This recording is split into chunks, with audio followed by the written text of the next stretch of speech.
Ciao a tutti e benvenuti in questo nuovo video.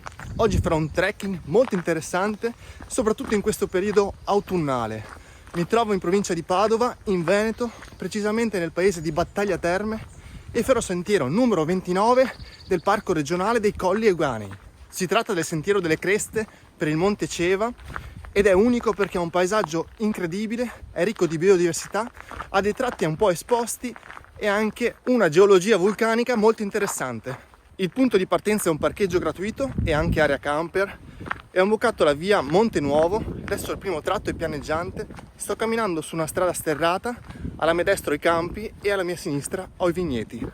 E anche i Colli Euganei, ovviamente.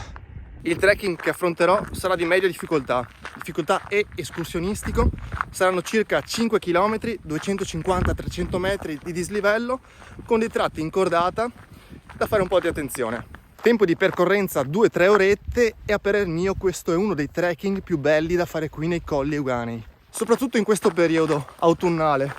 Vedete, c'è parecchio foliage a terra, ma soprattutto ci sono pochissime persone, soprattutto se si parte a camminare la mattina presto. C'è una zona un po' paludosa dove ha ristagnato un po' di acqua. L'animale più presente nel parco è il cinghiale, infatti si possono già vedere delle orme di cinghiali e ci possono essere anche degli incontri, soprattutto la mattina presto o verso il tramonto.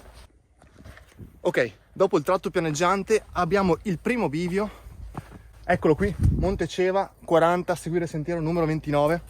Ora iniziamo a salire su roccia, mi raccomando mettetevi scarpe da trekking perché soprattutto nella mattina presto la roccia può essere molto umida. In questo caso il sole sta battendo proprio verso di noi, quindi è bella asciutta. Si tratta di un giro ad anello, lo si può fare in entrambi i lati. Questa volta è la prima volta che lo faccio, diciamo, dalla zona più pianeggiante per poi risalire verso le creste dei colli e poi riscendere dal lato opposto. E ora ci troviamo subito dentro al bosco. Bisogna fare un po' di attenzione a seguire il sentiero perché è sempre un attimo perdersi. Però la segnaletica è sempre molto ben evidente. Proprio rilassante a camminare in mezzo nei boschi, soprattutto quando non c'è gente, persone. Diciamo che è molto tranquillo per gli escursionisti, camminatori. Questa è una goduria estrema. Ora mi tolgo la felpa, se no rischio di sudare troppo e inutilmente, tanto ora sono in salita, quindi il mio corpo sta raggiungendo elevate temperature e finché sono in movimento resterò così, mentre quando mi fermerò mi metterò subito una felpa, oppure se ci sarà una temperatura adeguata metterò direttamente l'antivento. Si può respirare veramente la natura, i profumi quelli belli, quelli della natura selvaggia. Questo sentiero è caratteristico anche perché ha un'ampia biodiversità. Passando dal bosco abbiamo degli alberi e della vegetazione, mentre quando saliremo verso la cima ci sarà tutt'altra vegetazione. Zona un po' fangosa, bisogna fare un po' di attenzione nel salire, ma nulla di che. Si vede già un bel paesaggio, campi, colle, bello bello, e anche qualche fico d'India nano. Ora siamo passati a una roccia un po' più scura, grigiastra, roccia vulcanica. Vedete come cambia? Si passa anche a delle rocce completamente diverse nell'arco di pochi metri. Il sentiero devo dire che per il momento è ben battuto, quindi non ho ancora trovato problemi. Diciamo che non sono gli alberi adatti per valorizzare questo periodo autunnale con il foliage, però qualche alberello rossiccio lo si vede, dai. Un fico d'India degno di essere chiamato fico d'India. Ora molti fichi d'India. Dobbiamo arrivare proprio lassù più o meno. Una roccia molto strana. Comunque bisogna fare un po' di attenzione perché i fichi d'India sono a destra e a sinistra. Molta attenzione di evitare gli aghi. Adesso questo tratto è molto bello.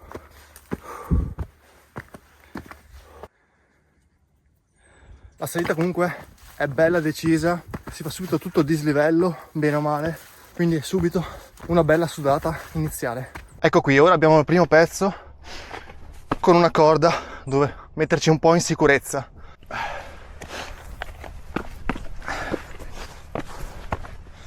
Questa è una mezza arrampicata, perché comunque ci sono dei pezzettini. Diciamo che questo pezzo è meglio farlo in salita che in discesa, L'altra volta l'ho fatto anche in discesa e per chi non è molto esperto può essere un po' pericoloso, ma fatto in salita è sicuramente meglio, dove bisogna usare anche le mani per salire. Occhio alle spine. Non è un sentiero per principianti, ma è un sentiero leggermente impegnativo, quindi si dà fare se si è allenati. Certo che oltre al sentiero delle creste potevano chiamarlo il sentiero dei fichi d'India. Non è brutto come nome. Scrivetemi qui sotto nei commenti se anche a voi può piacere questo nuovo nome per il sentiero numero 29 del parco regionale dei Colli Euganei. Altro piccolo pezzo con la corda, diciamo che non è necessaria, però ti dà una mano, ti dà una sicurezza in più. Eccola lì, la croce sulla cima del Monte Ceva. Il nostro obiettivo di oggi, tranquillità assoluta. Stiamo già vedendo un panorama a 180 gradi sui Colli Euganei. Ora siamo ripassati a sentiero normale battuto, la zona esposta l'abbiamo passata e ora siamo a pochi metri dalla cima. Monte Grotto e Abano Terme. Obiettivo raggiunto. Questo è uno dei punti panoramici più belli di tutti i Colli Euganei perché si ha una visione a 360 gradi su tutti. Qui c'è anche una piccola madonnina. È il momento di mettersi l'antivento. Antivento messo per non rischiare di ammalarmi. Devo dire che giornata molto limpida, si sta veramente molto bene al sole. Ora è il momento della merendina.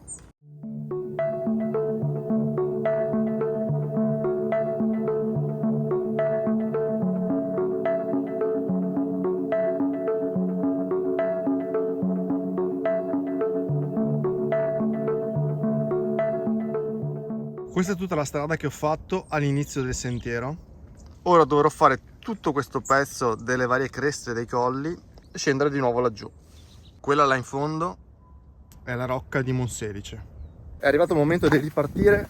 Adesso sarà una discesa ma anche un saliscendi, però prima troviamo il sentiero. Dovrebbe essere proprio questo qui. Guardate che esercito di fichi d'India. Ora completamente into the wild, con una panchina. Siamo tornati a un bivio, qui siamo al bivio per Turri, dobbiamo seguire l'area camper 1 ora e 10. Niente da dire, veramente ben segnalato, difficile perdersi. Personalmente vado molto più forte in discesa che in salita, però è molto soggettiva come cosa. C'è chi sale molto più velocemente e scende lentamente, e chi scende più velocemente e sale più lentamente. Eccole qua, tracce di cinghiale. Ora siamo proprio nella casa dei cinghiali, vedo tracce ovunque. Eccolo qua, Monte Gnoccozzo. Ora c'è una piccola risalita, niente di che, sempre in mezzo al bosco, e poi si riscenderà dall'altro lato. Diciamo che come foliage in autunno i Colli Euganei non sono il top, però nel mio canale trovate sempre un altro video che ho fatto in uno dei boschi più belli d'Italia da vedere in autunno. Lo trovate nella home page se vi va di vederlo.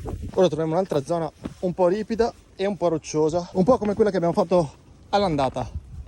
Questo è il Golf Club di Monte Grotto Terme. In realtà vedete, l'andata e il ritorno sono molto simili come percorso, come sentiero. È tutto roccioso, poi alla fine l'unica cosa che cambia è praticamente il fatto che l'andata che ho fatto io ho subito avuto la cordata e siamo subito saliti, mentre da questo lato si sale a parte rocciosa, dopodiché trovi il bosco. Per me personalmente preferisco quella che ho fatto oggi, farmi la cordata in salita e poi scendere tranquillamente sul bosco e poi su crinale, insomma. Mancano gli ultimi 20 minuti. Qui c'è un foliage un po' più degno di nota. Qui c'è un piccolo rudere, nulla di che. Ultimo pezzo, siamo tra gli ulivi, siamo veramente quasi arrivati. Sono tornato al parcheggio, punto di partenza, area sosta camper. Ci ho messo 1 ora e 50, togliendo un quarto d'ora di pausetta fatta sulla croce. Ci ho messo 1 ora e 35 minuti. Devo dire non male per chiudere questo anello. In totale ho fatto 5 km e mezzo, 91 piani, 7000 passi, un trekking di media difficoltà. Secondo me è questo sentiero migliore che puoi trovare nei Colli Euganei perché è veramente tutto. Ha un panorama a 360 gradi nella cima, ha una biodiversità incredibile, ha una zona boschiva, ha un tratto un po' incordata, un po' roccioso, dove ti puoi anche divertire un pochino. Se l'hai fatto scrivimi qui sotto nei commenti, se ti è stato di ispirazione o vorrai farlo scrivimelo sempre qui sotto. Se ti è piaciuto questo video e vuoi sostenermi qui su YouTube sai come fare lasciando un like e iscrivendoti al canale e noi ci vediamo in un prossimo trekking, in una prossima avventura o in un prossimo viaggio. Ciao da Jack!